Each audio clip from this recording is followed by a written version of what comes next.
This is the second in our series on dam removals in the community of Baraboo, Wisconsin.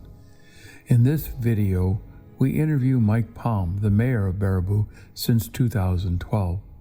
Prior to becoming mayor, Mike was a member of MSA Professional Services. Well, first of all, I'm Mike Palm. I'm the mayor of Baraboo. I was first elected in 2012. I'm just finishing up my third term. Prior to that, I worked for an engineering consulting firm here in Baraboo called MSA. And while I was at MSA, we decided that several individuals in the community decided that we needed to do something with the area around the river. The community had turned its back on the river. There were several dams. Water Street out in front of us was not Highway 113. It was pretty much a back alley area. It just was falling apart. I remember one thing that really stirred my interest was we read in the Chicago Tribune, so they sent me the article. There was a travel writer for the Chicago Tribune talked and did an article on Circus Road Museum. She said, you come into town, you take Highway 33 and you come down the main drag here, and she said, when you get to the intersection of Water Street and you turn onto Water Street, you think you're in the wrong neighborhood, but don't worry, just keep going and you'll come out the Circus Road. So there was a group of people that decided, let's have a meeting with a consultant and see what our options are. So we had a consultant from the Madison area come up to Baraboo. There was probably, Joel, you were at the meeting also. There's probably about 30, maybe 35 people at the meeting. And this person had a lot of good ideas and talked quite at length for a couple hours, and then said at the end, so all you got to do is put me on retainer, $30,000 will do it, and I'll get this area cleaned up. Mm-hmm. And we were just a small group of people, and it was grassroots effort. $30,000. So I was recently trained as a facilitator at MSA, and I said, look, I've never done anything like this before, but I got to believe that we got the tools here to get the job done. So we created a group, and it was called Citizens for Waterfront Revitalization. Went immediately and got a 501c3 status, very important. Mm-hmm. We applied for a WDNR river planning grant, and were successful in that endeavor.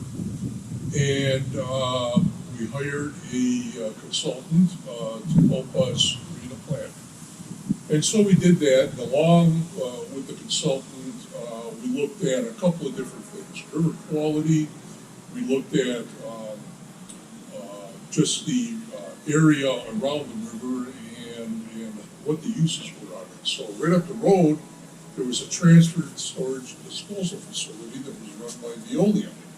Right across the river, where the new city hall now sits, was the Alliant Boneyard. So they had all their cable and transformers and creosote poles and whatnot. And it had been Alliance for forever. Prior to that, it was a coal gasification plant, and there was a lot of contamination on the site. So after we got our plan done for what we thought the riverfront might look like, and a segment of that was, let's get some river walk out there so that people get used to being on the river, because there really wasn't a lot of access to the rivers. Certainly there were parts, but there wasn't anything that was formalized. So this plan that we developed showed a lot of river walk and a lot of green space along the river. So at the same time that Citizens for Waterfront Revitalization formed, we had a series of dams on the river that needed to come out. Several of them were being condemned by the DNR, saying you've got to fix it or get it out of here. The city owned a couple of them, and when the financial analysis was done, it was cheaper to take the dam out than it was to repair it. So we started to write letters to the editor about being in favor of dam removal. It would get the water cleaner because you don't have it sedimented behind dams. The fishery was going to improve dramatically, and it did. People would be able to utilize the river for canoeing and kayaking instead of having to stop at each of the dams. So anyway, we were in support of that. There was a lot of local opposition to taking the dams out. I wouldn't say a lot. How about this? There was a lot of vocal opposition. And some of the arguments were, look, it's going to be nothing but mud. You're going to have mud flats everywhere. We did some investigation and found out that where dams were taken out and the river fell, the mud flats that were exposed all had seed banks in them, and in the space of maybe a month, it regenerated in concrete. In Baraboo, the river is pretty much in a deep channel. So it wasn't that we had acres of mud flats that were exposed, we had basically the banks. And they repopulated. The city was pretty adamant that, look, it's going to cost us less money to take the dams out than it is to repair them, and unless you guys want to fork up the money to have the difference repaired, we're taking the dams out. But that's basically what happened. One was taken out right up in front of us here. And it exposed riffles, and we were able to get some gravel washed out because now the dam wasn't there to stop, any action. And where before we were seeing carp, basically just largemouth bass, warm water fish. Now we're seeing smallmouth, we're seeing walleye come in, and it's still an undiscovered fishery for a lot of people, but every day we got people fishing out.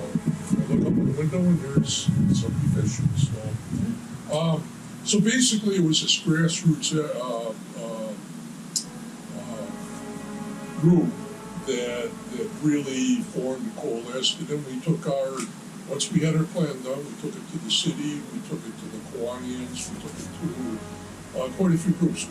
Whoever was always looking for speakers, and all of the service groups are always looking for speakers. That talk about the redevelopment along the river corridor points out something that's happened in a lot of cities across the country, and that's that these river corridors were places for heavier industries and dirty industries for a long time, and it doesn't matter if you're in Bridgeport, Connecticut, or Eau Claire, or wherever. If you got a river running through it, the dirty industries were bound by that. Absolutely. So it was an industrial corridor. In fact, the reason Baraboo is here is because of the Baraboo Rapids. Sure, and the generating capacity. Well, that brings me to that question about, we're seeing a transition along these river corridors, and you've done part of it with the City Hall here and the Story down there. Are there other sites along here that are former industrial sites, or maybe sort of at the end of their usefulness? So if you were at the distillery and looked across the river, there's pretty much an empty hole in the ground. Yep. That has been sold. That property's been sold to a development group that runs out of the Toma area, and there's going to be 64 really nice-looking apartments that are slated. They're hoping yet this fall to get some concrete work done so that they can start to work throughout the winter.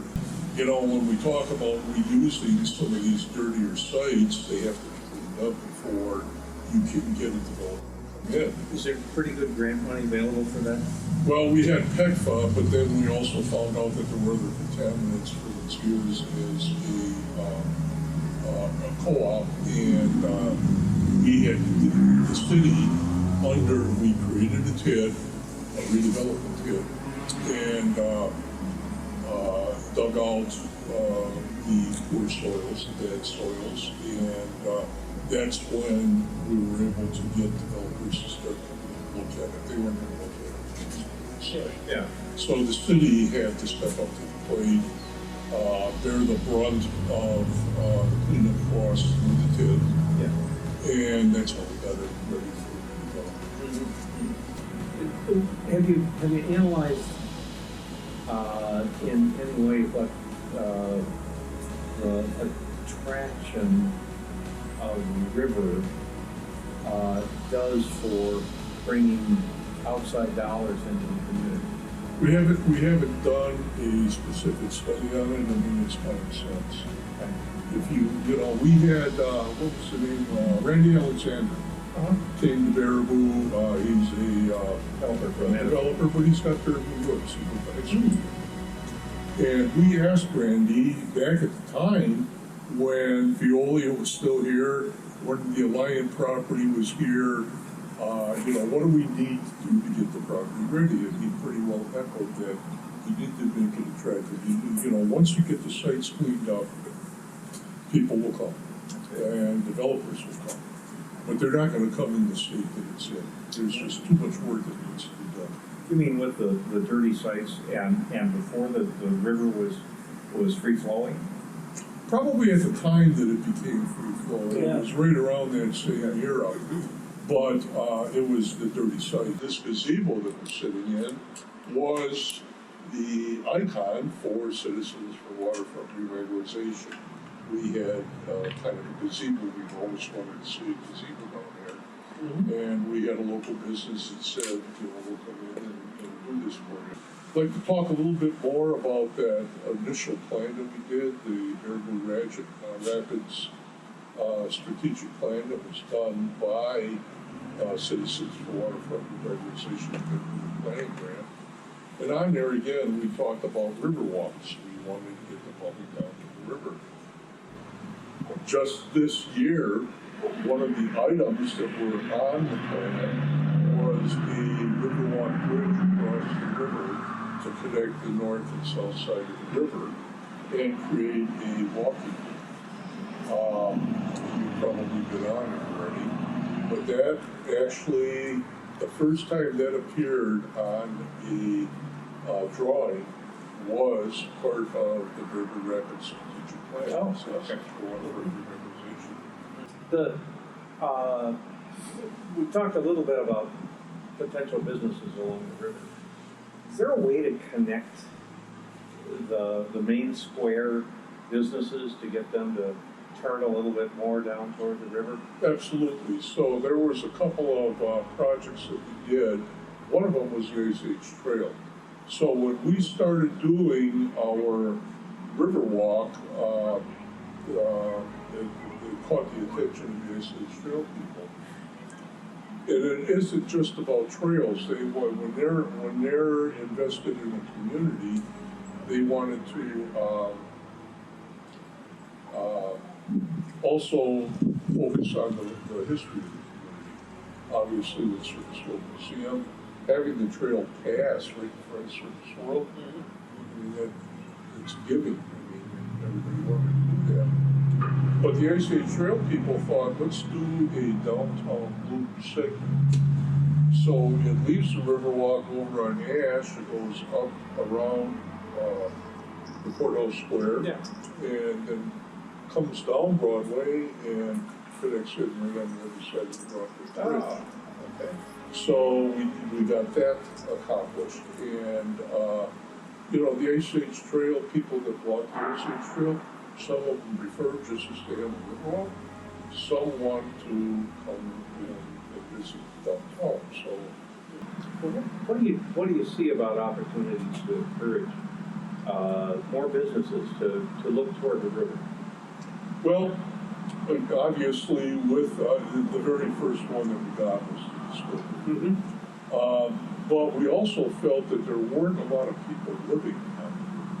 We've got some opportunities to do that. And, I think that this apartment complex, when it goes in next year, it's going to be 65 units. It's not a cheap endeavor. It's all brick. It's going to be 2 stories. It's got underground parking. We want it to be walkable. Walkability is a key component of getting people reacquainted with the river. You can drive by it and say, yeah, it's a nice river, but when you're on it and you see the riffles and you see the wildlife, it's different. And, so that's a key component. And because we've got the two bridges kind of bookcasing both the distillery now and the apartment complex that's going to be going in, that's going to make people, look out across their view of the river, see the distillery and say, we need to go and have dinner at the distillery. The changes on the river here, when the dam's out, we've got kayakers, we've got canoers. The Baraboo River Canoe Club was instrumental, I think, in helping get the dams out. Since that time, we've created Friends of the Baraboo River. And that group is basically a group that's trying to tie together the different municipalities that are in the historic sections. And that's been doing some pretty groundbreaking work. They've also been trying to get grants for improved fisheries. We've gotten, we put in a kayak launch this year in the city. The village, just to our west, put in a kayak launch. Just north of town, or west of town, at Kesey Park, there was a kayak launch put in, and then also in the Freedom. So now we've got a situation where several communities are tied back into Let me ask you, we talked about trail development, we talked about paddling opportunities. Are there fishing guides working out of Baraboo? No, and that's a surprise. We have turned into quite a smallmouth fishery. And, because the river is fast, it's got good gravel on it. We're seeing the DNR did do a fight den analysis, and right before the dams came out, and then after. And what we saw before again was warm water fish. It was panfish, largemouth bass, carp, suckers. Now we're seeing smallmouth bass, we're seeing walleyes come up, we're seeing lake sturgeon come up into the river. And it's going to take a period of time to see the benefit, but the benefit will come. Thank you for your time. It's Absolutely. really been a treat. Appreciate it. Absolutely. I shake your hand. I completely understand.